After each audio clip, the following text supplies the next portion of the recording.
everyone, it's Melissa here. We're going to go over some boots to start with our equipment sessions. We're going to take a look at different levels of boots, different types of boots, and then some of the key points of anatomy and some tips and tricks with all your different cross-country skiing boots. I'm just going to start out by going over all the different types of boots. So I have them all lined up here. I have different brands and different styles here, but we're just going to focus on the styles for now. So I have a junior classic boot on this side here. You can see small size, nice and warm, super thick padding. They're really soft. You can see I can squish it really easily.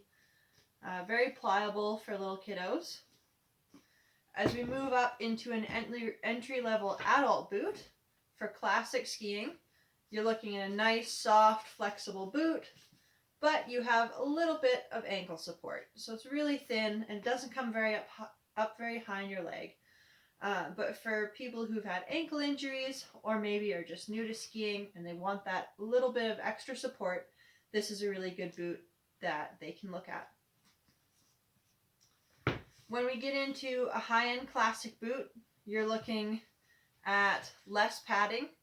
You can see that this boot's more like a running shoe. And then if I pull this cover up, it's really totally flexible, pretty much just a sock over top of a running shoe.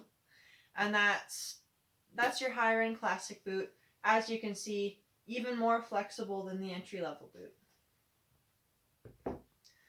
From there, we have a combi boot. With a combi boot, you're looking at a boot you can use for both skate skiing and classic skiing. Now, like any combination boot or ski, you have to compromise. You're not going to get the best of either classic or skate. So we saw how flexible that classic toe was in the classic boots. You can see that there's some flexion in this combi boot, but not a lot. And we still have that nice high ankle cuff like you'll see on a skate boot, but you can see that I can move it around. It's a lot more pliable than a true skate boot cuff. You still have lots of padding at this level of boot. It's padded the same way like a mid-level boot is, because most people, unless they're junior athletes, if your feet have stopped growing and you're getting into racing and you want a light boot, you're going to have one of each boot.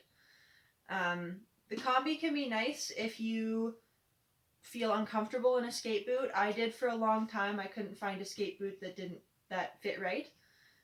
So I skate skied only in a combi boot for a long time. They're softer and you have to be on top of your technique with it, but they're definitely something you can try if you're not finding quite the right boot, or if you just want an option that's more affordable that you can use for both classic and skate. As we move into our skate boots, I have a mid to high end level boot here. You can see that cuff nice and high again. Again, this sock is just like the classic boot in Alpina, the other one I just showed here. So super duper soft, except for that ankle cuff. And you can see that this stiffness in the cuff runs all the way down into the sole of the boot. So this cuff will transfer the energy from your body moving and your legs down into your ski and push it out through the snow. With the skate boot, we're looking at a stiffer sole. So we all saw the flexion I could make happen in a classic and a combi boot. In this boot, you're going to see little to no flexion forward to backward and almost no flexion side to side. That torsion part is really important in a skate boot. As we go to my high-end skate boot here that I have, even less flexion both ways.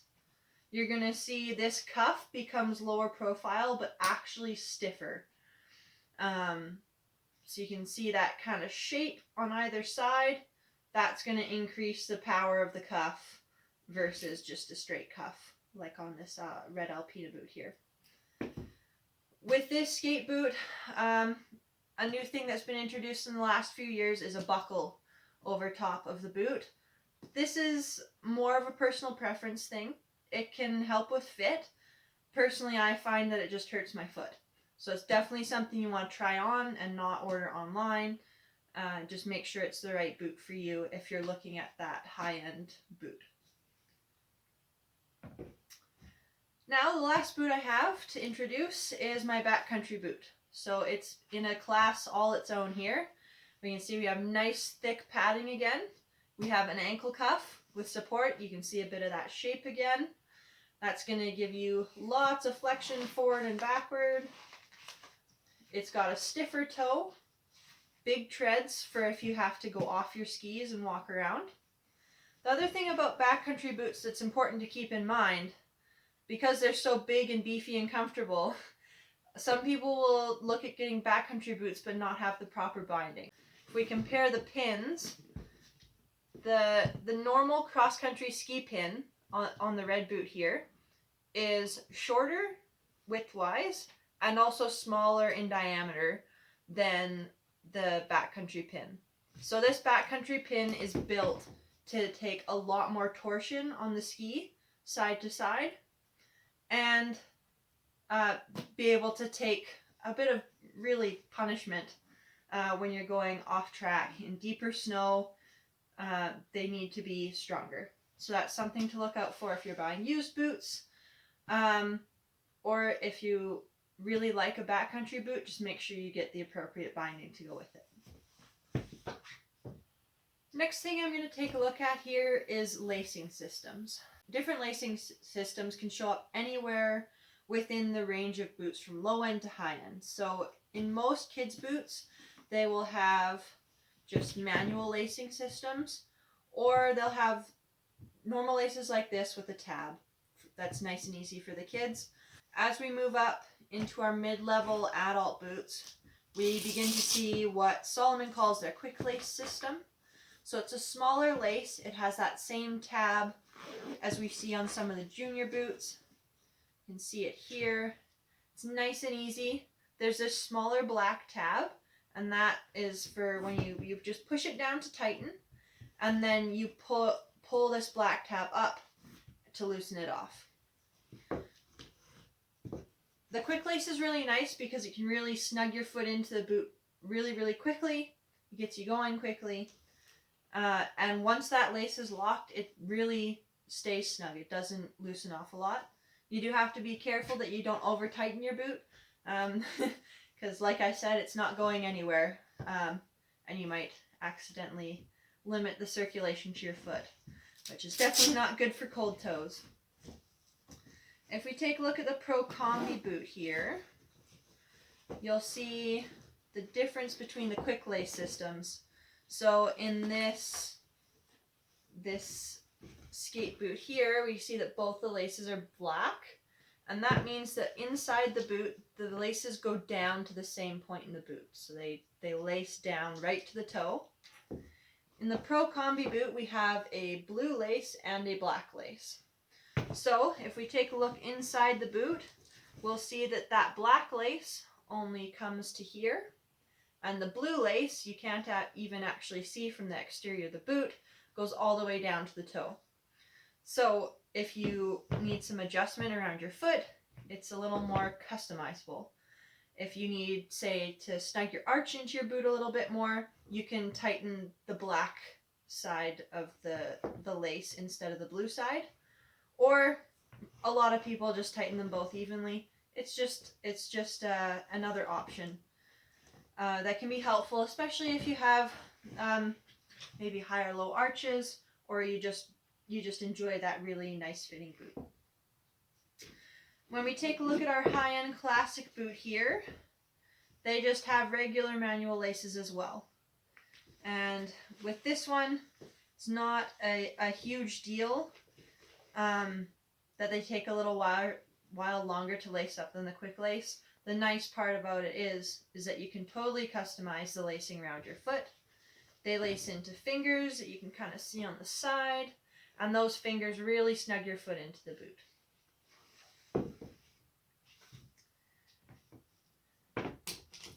we take a look at our buckle system here, it's going to be the same lace inside. We'll take a look at it here.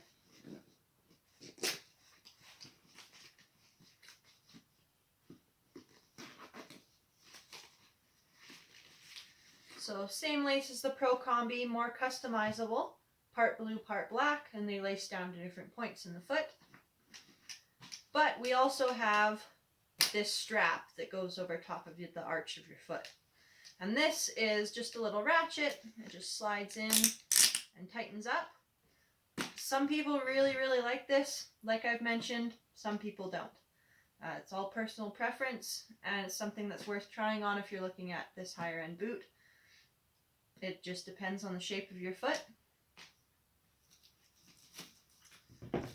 Alright, the last thing we'll take a look at with the boots before we move on to binding systems is heel adjustments. So some boots have no heel adjustments, like this kiddo's boot here, or like our high-end classic boot. Because these boots are really soft, they don't have an issue with blisters. Because kids need to be sized bigger in a boot so that they can have some room to grow, we need a really soft boot that's not going to cause blisters. Because we want them to have a fun time out there, and we don't want their parents to be spending an arm and a leg every year to buy their kids new boots, sometimes even twice within a year. So we do what we can with the good kiddos boots that way. When we look at our higher end classic boot, I mentioned before that's basically a running shoe. So you can see the shape of this heel is very molded to the back of your heel, but it doesn't come up very high. So for that reason, it doesn't need a heel adjustment. It snugs in nice and tight. Your foot is held back into that heel pocket. Depending on your foot shape, you might have issues with this. I found though with this style of boot that doesn't come up very high, it's not an issue as far as blisters go. When we get into the actual adjustment systems, there's one that's really simple. It's on the outside back of the boot. It's basically just a tightening strap that runs over top of your Achilles. So this one's easy. This one you can adjust when it's on your foot. It's just a Velcro strap. You can pull it across and tighten it, or just loosen it off and you'll have that nice flat heel at the back.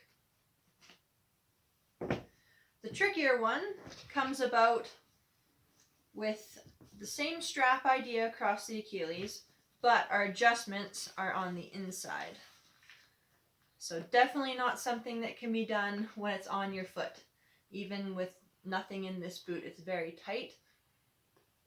With this one, there's a Velcro piece inside that lifts up, and you can see when I tighten it, it makes that heel pocket more shaped.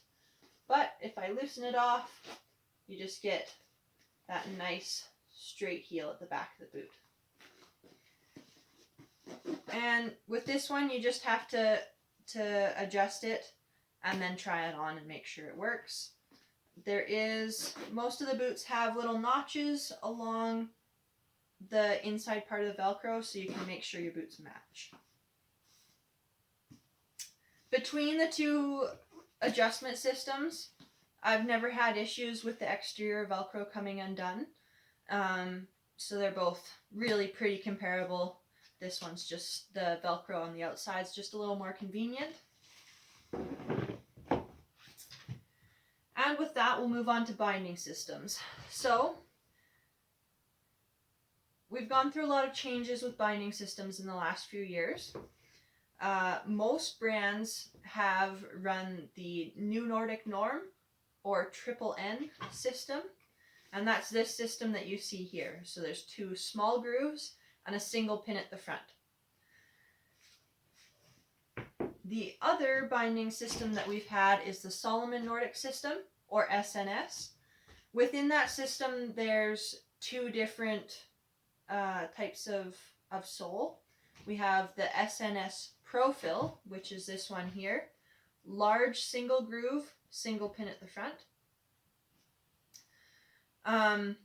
This one, just like the Triple N system, works on a bumper.